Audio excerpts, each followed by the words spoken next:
Alors aujourd'hui on va tester un peu les performances de la voiture. Vous voyez, je suis sur l'autoroute allemande. Pour l'instant c'est limité à 120, donc on va respecter les limitations. Puis vous savez, après là on va vers Bâle, il y a une partie qui est en vitesse illimitée, donc on va voir ce que ça donne. Alors à mon avis le 0 à 120 à 100 ça va être un peu compliqué vu le monde qu'il y a. Par contre, on va essayer de partir d'une aire et voir ce que ça donne. Et puis aussi les reprises. Donc ce que je vais faire, c'est que je vais utiliser mon téléphone et on va mettre Sky Ma Tesla pour être sûr d'avoir l'enregistrement des performances. Donc vous savez, dans Xeon Ma Tesla, il y a un dashboard et on peut utiliser la partie vitesse pour pouvoir enregistrer les performances de la voiture. Donc là vous voyez, je suis à 90-100 km/h, la batterie sera chaude, je suis à 78%, je suis pas chargé à fond. Bon là j'ai pas de problème de conduite, de mode de conduite, je suis en mode standard, j'ai pas de mode sport, j'ai pas pris le boost pour l'instant sur la voiture, donc ça va être les performances standards de la long range. Et puis on va voir les reprises notamment, puis la vitesse de pointe. On va essayer de faire ça, mais bon, il y a quand même pas mal de monde sur l'autoroute là, donc ça risque d'être un peu compliqué. Alors peut-être dans le sens inverse, en venant de Bâle, j'aurais plus de chance de pouvoir faire quelques accélérations. Alors c'est parti, on a la fin de limitation de vitesse. Allez, on est parti, on accélère. Ça pousse fort quand même là. 180, ça pousse très fort. 200, 205. Allez, je ralentis. Alors il y a beaucoup de...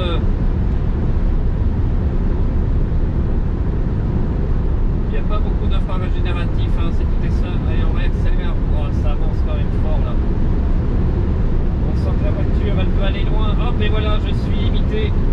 221. Hop. Derrière, j'ai l'accélérateur.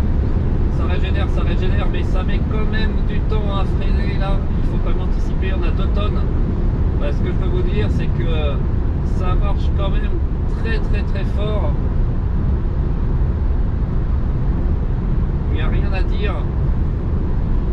Allez, après je peux pas mettre le régulateur au-dessus de 150 évidemment, mais les 220 franchement on les atteint rapidement dans un confort quand même très correct. On reparlera des suspensions plus tard, mais là il n'y a vraiment rien à dire. Sur autoroute c'est quand même royal. Alors je vérifie un peu ce qui se passe derrière, c'est pour ça que j'ai mis les caméras. Et si j'arrive à m'arrêter à une station et puis repartir depuis 0 km/h, on verra. Mais franchement les performances elles sont là. Là il y a un petit peu de vent, mais la voiture est très stable. Allez, on réaccélère, on voit ce que ça donne. Ah, ça pousse quand même. Bon, évidemment c'est pas ma modèle 3 performance, mais ça marche quand même très bien. Allez, c'est parti. Voilà, 200 déjà, 210. Et voilà, je suis pédé à 221, mais on sent quelques hop, vous voyez là. Allez, on freine un peu fort, pas de problème. La voiture est stable. Allez, j'ai une BMW là, on va s'amuser un peu, mais franchement ça marche bien. On sent qu'elle est bridée à 220, elle pourrait monter plus haut, c'est clair. On sait que c'est que le bridage électronique. Alors on va regarder un peu la consommation après, ça va exploser. Mais vous voyez, j'ai freiné un peu fort, la voiture est stable. Mais il faut quand même faire attention là, on regarde ses distances maintenant. Et voilà, on va freiner tranquillement. Donc franchement ça fait le job sur autoroute allemande. Il y a une bonne petite poussée. Je pourrais vous montrer après les résultats de la vitesse, sachant que là j'ai pas des 0 à 100 ou des 80 à 120, j'ai une voiture derrière. Allez, on est reparti, on réaccélère, on voit ce que ça donne. Ça marche quand même bien, même à 130, 140 ça pousse. Alors évidemment comme j'ai dit c'est une longue range, la performance devrait marcher encore plus fort mais sur une autoroute comme ça, de qualité, vous n'avez pas des raccords, la voiture franchement se comporte très bien. Il faudrait voir après quand la route est un peu dégradée, le retour de suspension. Évidemment, hein, je ne fais pas des coups de volant avec la voiture. Là, vous voyez, c'est très, je suis en mode sport, c'est très réactif. Donc, il faut, dès qu'on bouge un tout petit peu le volant, voilà, alors là, par contre, 120, on va ralentir tout de suite. Hein, on va pas faire le fou. On va essayer de se mettre à droite. Voilà, laisser passer les gens. Et on va essayer de faire. Alors on a un parking, malheureusement c'est limité à 120, donc on va pouvoir faire un démarrage, on va dire de 0 à 120. Et puis c'est tout. Donc on va essayer de faire ça de manière correcte. Et ça vous donne une petite idée de ce qu'on peut faire. Donc j'ai personne derrière. Donc là, il faut vraiment que je voie quand est-ce que je peux démarrer. On attend un peu. Ah, ça va être compliqué les amis là. Parce que ça roule fort. Il faut vraiment que j'ai personne sur la voie de droite. Donc pas évident du tout. On va voir. Voilà, j'ai peut-être ma chance. Allez, c'est parti. Voilà, ça pousse. Allez. Hop. Voilà. Donc on va pouvoir regarder ensuite tranquillement le 0 à 100, 0 à 120, combien la voiture a fait. Sachant que j'étais un peu en montée. Hein. Mais bon, ça vous donnera une petite idée. Voilà les amis, donc on a fait notre petit tour en Allemagne. Alors j'ai pas pu faire exactement ce que je voulais, bon c'est normal, hein, il y a du monde le samedi sur l'autoroute, mais on a quand même pu faire notre petite accélération. Donc je vais vous mettre ça tout de suite sur l'écran. Donc concrètement, qu'est-ce que ça donne, sachant qu'on était un peu en montée, c'est vraiment similaire à ce que j'avais mesuré la dernière fois, hein.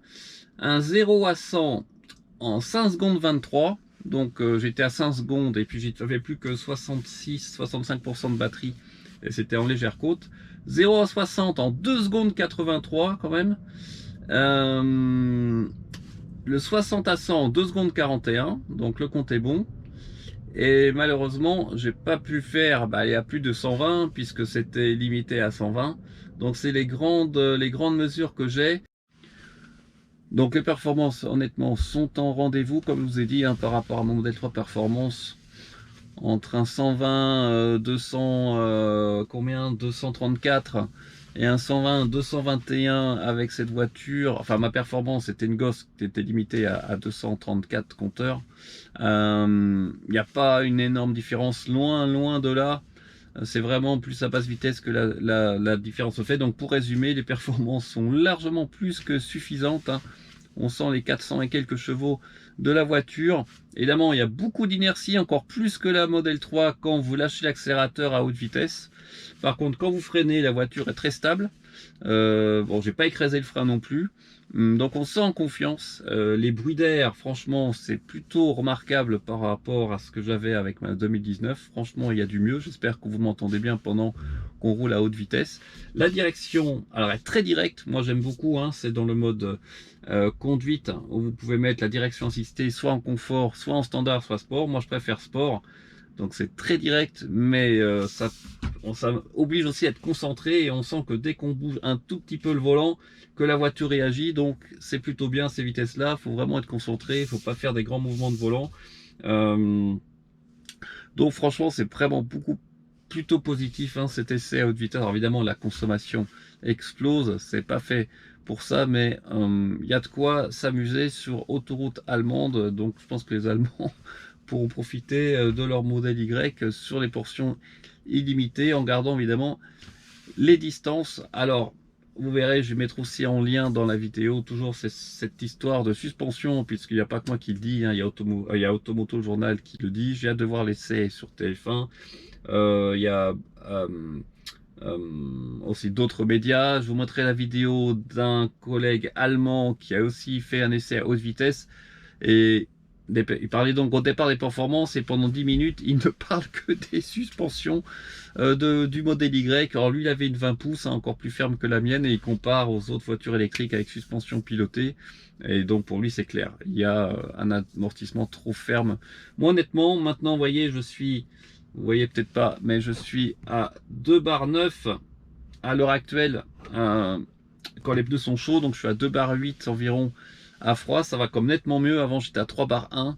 Je sens quand même une différence, et peut-être aussi que je m'habitue. Mais encore une fois, si vous voulez acquérir un modèle Y et que vous voulez une voiture très confortable, je ne peux que vous conseiller de l'essayer en premier. Vous serez quand même étonné, si vous avez une modèle 3 long range, quand même, de la différence de suspension par rapport au modèle Y. Si vous avez une modèle 3 performance, j'ai pas essayé une performance, malheureusement, c'est peut-être plus ou moins équivalent, quoique j'ai vu sur internet aussi qu'un de mes abonnés ne passera pas la modèle Y performance parce qu'il a essayé à la long range par rapport à sa modèle 3 performance qu'il trouvait plus raide. Donc vous voyez, donc il y a chacun a ses goûts. En tout cas, maintenant, moi je commence à m'y faire. Je fais attention quand il y a des dodanes, et honnêtement, je passe vraiment lentement, pas parce que j'ai peur que la voiture frotte, mais parce que c'est quand même raide.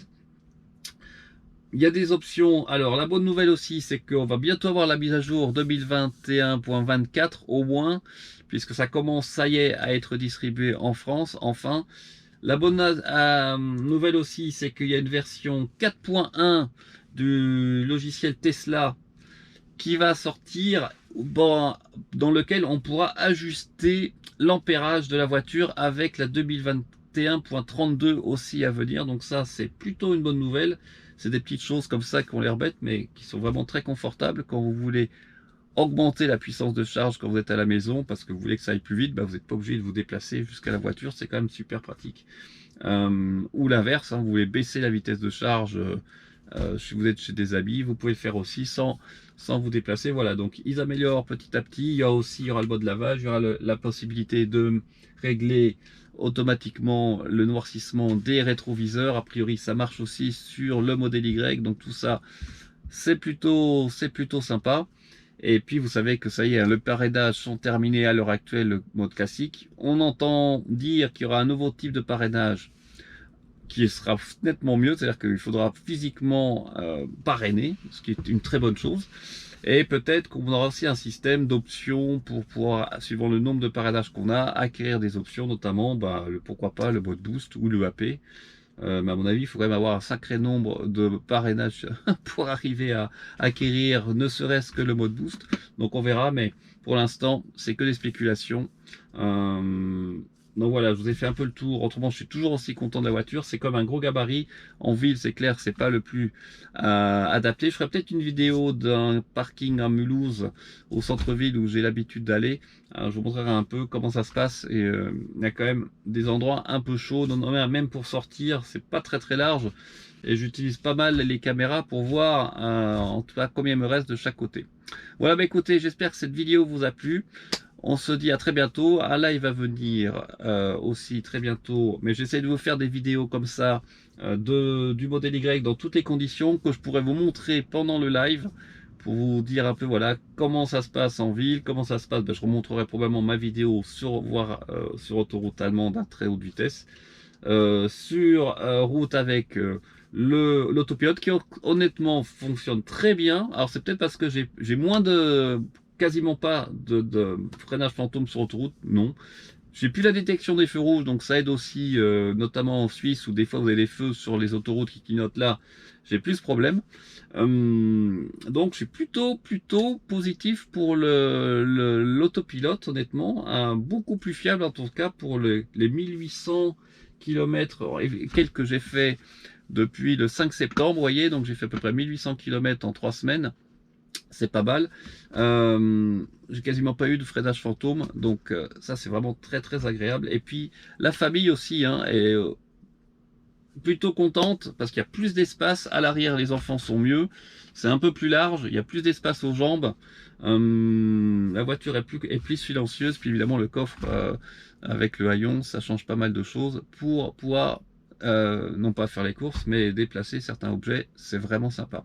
Voilà, sur ce, je vous souhaite encore un très bon week-end. Merci encore de votre fidélité. On arrive bientôt vers les 5000 abonnés. Je croise les doigts. Donc, J'essaierai de faire une vidéo digne de ce nom. Je sais pas si je ferai aussi bien que celle avec Francis Cabrel et Sarbacane. Mais on verra. Je ferai de mon mieux parce que vous savez, moi j'aime aussi mettre de la joie et de la bonne humeur à la hauteur de ce que je peux faire dans mes vidéos, parce que voilà, on n'est pas là pour être trop sérieux quand même, c'est que du plaisir. Merci encore et à bientôt. Ciao.